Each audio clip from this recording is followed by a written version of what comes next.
Hi guys, and welcome back to my channel. Welcome to this week's Mental Monday.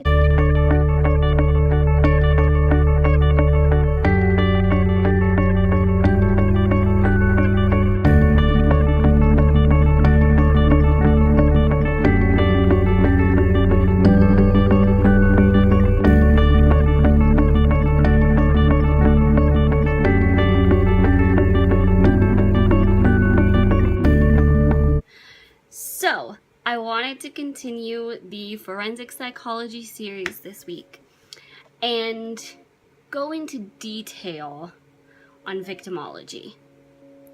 So, the basic definition of victimology is studying the type of victims that the perpetrator, or as they call them on Criminal Minds, unsub, who they go after, who they target, the commonalities between their victims.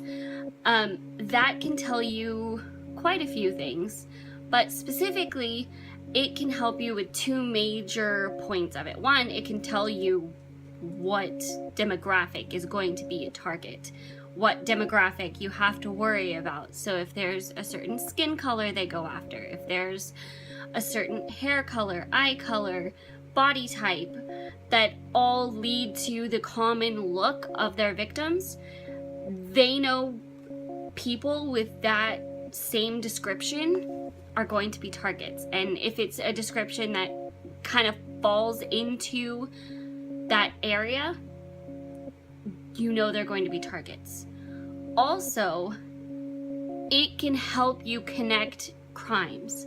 So if you've had 3 that you suspect are connected, and it's a serial killer or a serial criminal of some kind, and these 3 that you're fairly certain they did all 3 are connected in that way, where victimology is a major part of the profile. Victimology really stands out in all of the crimes where it's the same kind of look. It's the same hair color, eye color, height, body type, same general characteristics in that way.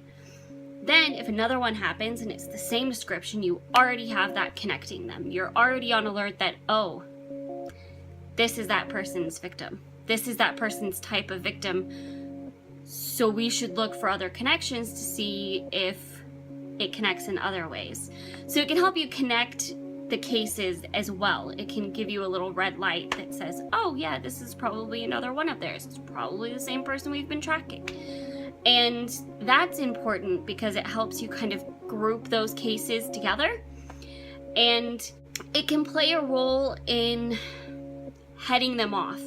It can play a role in getting ahead of them enough to catch them at their next attempt, whatever that looks like. So, like, there are a lot of situations on Criminal Minds. I know I keep going back to Criminal Minds, but it's how I have learned as much as I have about specifics about what they do on top of my psych degree. So it's been a huge part of my education in it, and it's the only experience I have to speak to it of giving examples of things.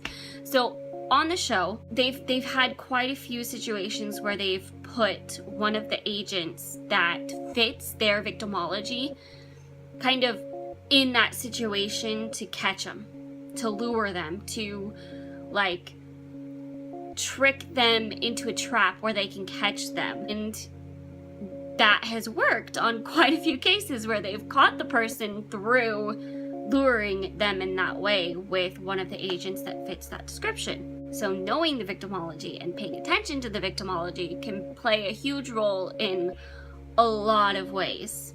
It also can tell you certain things about the serial criminal, where you can look at the age of the victims and maybe guess the age of the serial criminal.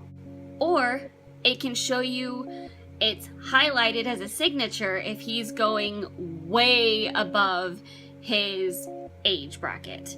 If it's somebody that's like late 20s, early 30s, killing elderly people, that's significant, and that's a signature to what he's doing, and that can be something that heads you off. Just specifically by knowing his victimology, that tells you something about his MO, that is really super specific to him, and that's helpful as well. So there are a lot of different ways victimology is helpful. Those are just a few. It is super interesting because you can also look at like the motives of why they go after those type of victims.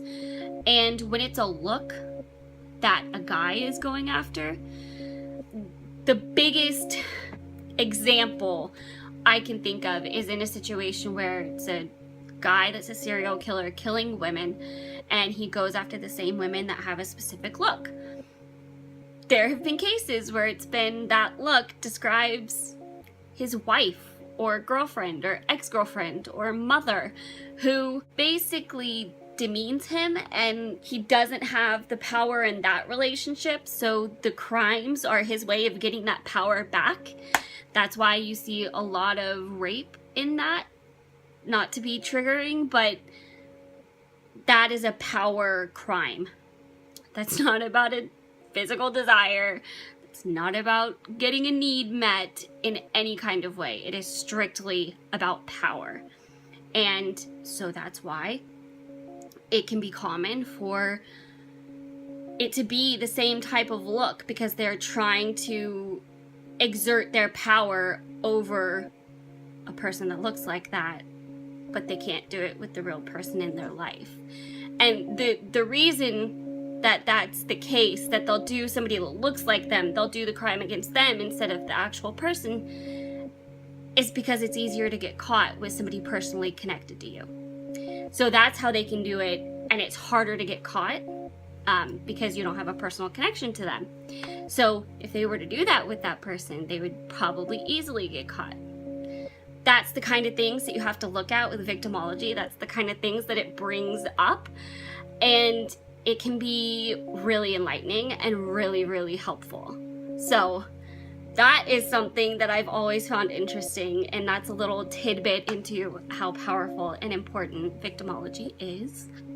And that is why it is part of the profile that BAU agents come up with. So that is victimology. If you have any other questions about victimology, leave it in the comments below, and I will try to answer it if I know it, or find the answer if I don't. And if you have any specific topics or areas within forensic psychology that you would like to see me touch on, leave that in the comments below as well, and give me your thoughts on victimology, what you thought about it, what your take on it is. I hope you enjoyed this video. I hope you liked it. If you did, give it a thumbs up and share it with everybody. And if you are not already subscribed to my channel, click the screen and subscribe, and I will see you guys tomorrow.